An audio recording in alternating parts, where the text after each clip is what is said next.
how to stop pulling. Because oftentimes when I drive in, when I see volunteers walking, this is what I'm seeing.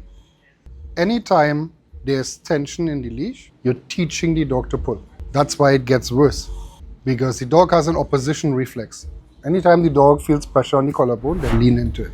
So if you're trying to restrain the dog pulls against it, right? And then they just lower the front of their body more and more and more, and that's how they get to pull harder. They did some video footage, high-speed video footage with an X-ray camera with a dog on a treadmill.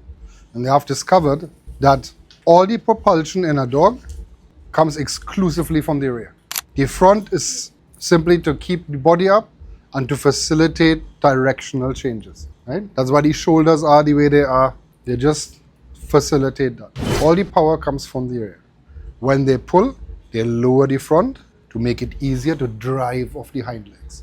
So if your dog is putting down the head and pulling against the leash, you now enable them to put more power to the ground. So how we teach them not to pull? Essentially, we're annoying the shit out of the dog, right? So the dog wants to pull? No, just to pull upwards. It takes the weight of the front, so they can't put as much power to the ground, right? It's not static, right? It's just no, and then relax. No, and then relax. No, and then relax. If that is not enough, no, relax.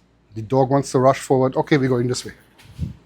You constantly change direction. Anytime the dog shoots past you and wants to pull again, we change direction again. So that means in the beginning with a dog, it might take you half an hour before you even get to go out the gate.